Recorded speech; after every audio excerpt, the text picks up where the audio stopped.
Dans une conversation avec une personne solitaire, lorsqu'on lui a demandé pourquoi il manquait de compagnie, il a illustré sa perspective en comparant l'amitié à une pierre précieuse.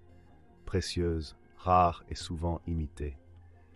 Il a suggéré qu'après de multiples déceptions, on pourrait conclure que les amitiés authentiques sont des mythes, éclipsés par des connexions fausses. Un autre a exprimé un sentiment similaire, affirmant que, bien que les amis doivent être chéris et considérés comme des trésors, les vrais sont rarement trouvés.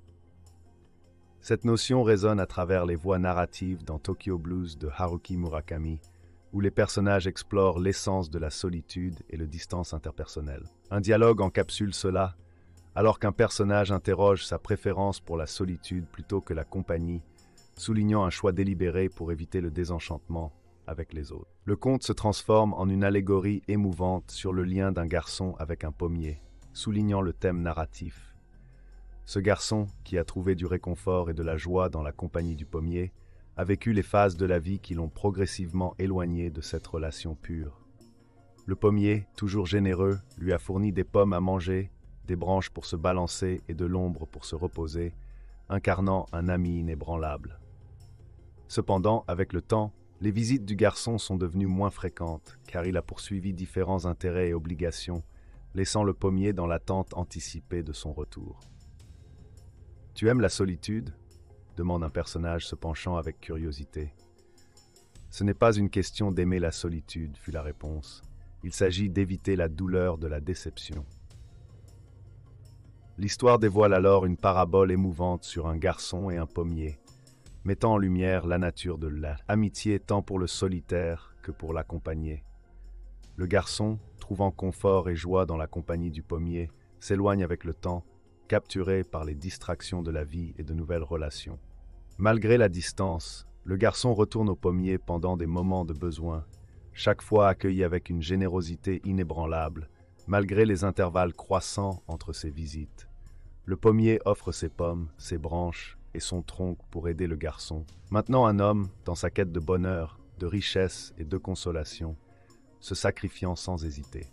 Ce conte d'amour inconditionnel et de sacrifice sert de méditation sur la nature de l'amitié, invitant à la réflexion sur la véritable valeur de la compagnie et la réalité émouvante que souvent de tels liens désintéressés sont ignorés jusqu'à ce qu'il soit trop tard.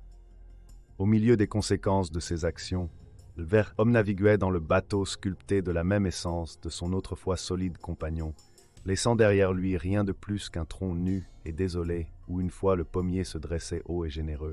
Pourtant, le monde avance inexorablement et des profondeurs du désespoir, un bourgeon miraculeux a émergé du tronc.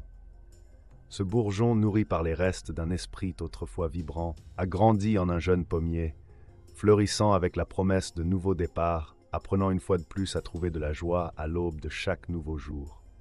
Alors, comme si c'était destiné par le cycle naturel de la vie, un jeune s'est approché du pommier rajeuni, sa voix teintée de l'innocence de la jeunesse. « Bonjour, soyons amis. » L'arbre, bien que tremblant face à la proposition, est resté silencieux, ses branches lourdes du poids des trahisons passées. Écho au sentiment de George Carlin, un observateur avisé de la nature humaine, il est suggéré que dans chaque sceptique réside un cœur qui fut autrefois rempli de rêves idéalistes, maintenant tempéré par la main froide de la déception. Peut-être avait-il également été un jour un pommier dans la vie de quelqu'un, un témoignage de l'impact durable du désenchantement. Dans le royaume du cœur, comme articulé par Damon Salvatore de The Vampire Diaries, le voyage pour surmonter ceux qui n'ont semé que douleur et désillusion est redoutable. Pourtant, un défi encore plus grand réside dans le fait de libérer l'emprise de ces amitiés des recoins de notre être. Ce conte sert de doux rappel que la solitude ne signifie pas toujours un défaut de caractère. Au lieu de cela, elle peut refléter un cœur prudent, autrefois ouvert et généreux, maintenant protégé contre la répétition des blessures passées. Ainsi, avant de juger ceux qui marchent seuls, considérons les voyages qui ont façonné leur chemin, reconnaissant qu'en eux peut résider des histoires de pommiers perdus, cherchant du réconfort dans la croissance silencieuse de nouveaux bourgeons. Et si vous rencontrez quelqu'un errant sur le chemin de la vie sans compagnon à ses côtés, hésitez avant de porter un jugement sur eux. Ce n'est pas toujours le reflet de leur caractère. Peut-être ont-ils joué le rôle de l'arbre généreux trop longtemps, étendant leurs branches en amitié seulement pour se retrouver dépouillés et désirants. Cette isolation peut être un cocon protecteur, construit à partir des fragments de déception passée et de trahison, un sanctuaire pour un cœur trop meurtri par les dures réalités de la nature humaine. Cependant, dans cette narration de prudence et de retrait, se trouve un appel plus profond à l'empathie et à la compréhension.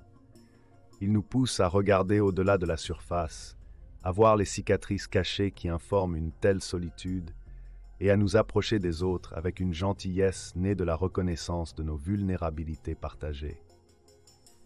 Car en reconnaissant la douleur qui peut accompagner le don de l'amitié, nous sommes rappelés de la valeur intrinsèque de nous approcher les uns des autres avec des cœurs ouverts, prêts à offrir les types d'amitié qui ressemblent aux vrais et rares diamants dans une mer d'imitation. Ainsi, dans l'histoire du pommier et ses reflets sur les connexions humaines, nous trouvons une leçon profonde sur la nature de l'amitié, la confiance et le courage de rester ouverts à de nouveaux liens malgré les blessures.